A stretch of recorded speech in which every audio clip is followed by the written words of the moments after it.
63A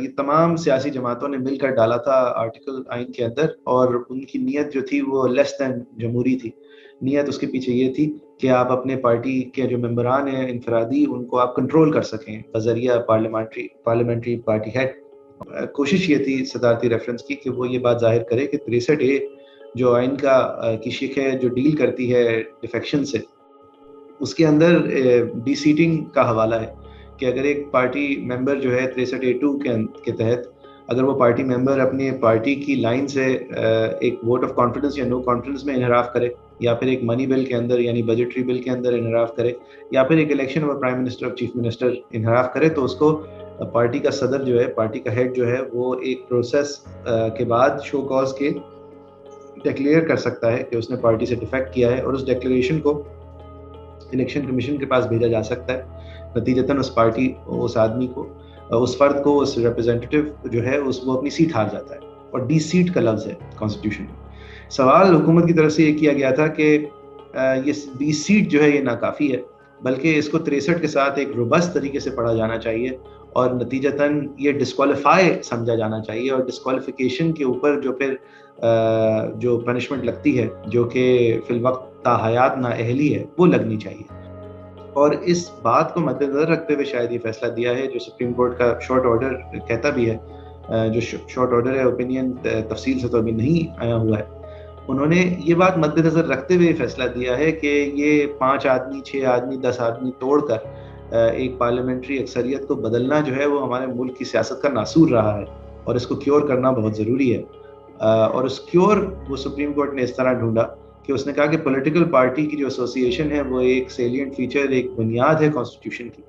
اور اس association کو article 63 اور 63A کے ساتھ منجمد کر کے دیکھنا چاہیے. نتیجتاً 63A کے اندر جو عام الفاظ کہتے ہیں ڈی سیٹنگ، اس کو سپریم کورٹ نے اگنور کرتے ہوئے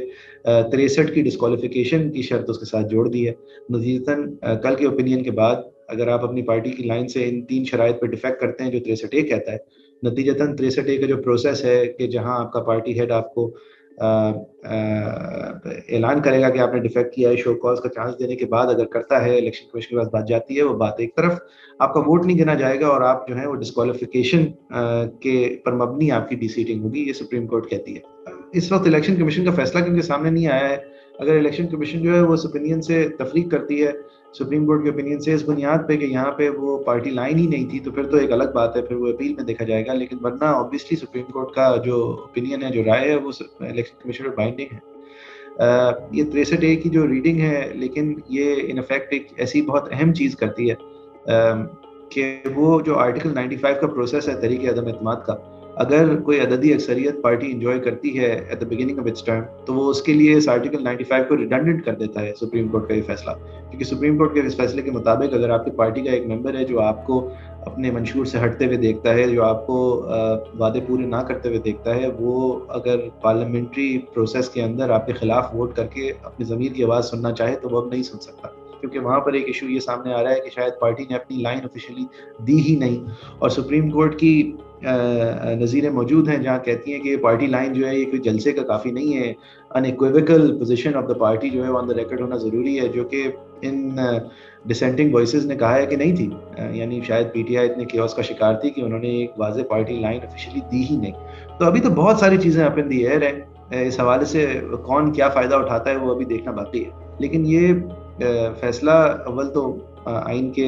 آرٹیکل کو ریڈنڈنٹ کرتا ہے، 63A کو، 95 کو. تو as far as the law is concerned اس میں یہ پرابلمز ہیں میری ناقص رائے میں. لیکن اس سے زیادہ اہم یہ کہ یہ فیصلہ جو ہے وہ ایک بہت سمپلسٹک ویو لیتا ہے کنسٹیچوئنسی پالیٹکس کا، کہ جہاں پہ پالیٹیشنز جو ہیں وہ محض آپ کے اعلی کار نہیں ہوتے ایک پولیٹیکل پارٹی کے، بلکہ وہ اپنی بذات خود ایک dynamic representative of the people ہوتے ہیں، اور ان کے لوگ جو ہیں وہ الگ طرح کے ہوتے ہیں. یعنی اگر آپ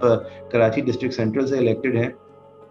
تو آپ جن لوگوں کو ریپرزینٹ کر رہے ہیں وہ آپ اسی طرح ریپرزینٹ نہیں کر رہے جو بندہ پشاور کی NA4 سے الیکٹڈ ہے. وہاں پہ ریالٹیز الگ ہیں، وہاں پہ اس کی reach with his constituents, his promises to his constituents, his relationship with his constituents is different. تو یہ سب کو ایک سانچے کے اندر فٹ کر دینا، one size fits all understanding of politicians in politics, یہ ٹربلسم ہے میرے خیال سے اور سمپلسٹک ہے. اور اگر کیور آؤٹ سائڈ انٹرفیئرنس کے خلاف کرنا تھا تو شاید یہ کیور نہیں ہے، کیونکہ یہ انسولیٹ کر دیتی ہے ایک پولیٹیکل پارٹی کو اس حد تک کہ جو کنسٹیٹیوئنٹ ریپرزینٹیو ہے اس کی طاقت کم ہو رہی ہے، اور خاص طور پہ ایک ایسے ملک میں کہ جہاں پہ لوکل گورنمنٹ آئینی طور پہ ہونی چاہیے لیکن مقامی حکومت ہے نہیں، وہاں پر یہ انسولیشن پھر طاقت کو بہت زیادہ کانسنٹریٹ چند ہاتھوں میں کر دیتی ہے، اور جب بھی اس طرح طاقت کانسنٹریٹ ہوتی ہے تو ہم پھر چیزوں کو ٹوٹتے ہوئے یا کریس ہوتے ہوئے یا فریکچر ہوتے ہوئے دیکھتے ہیں۔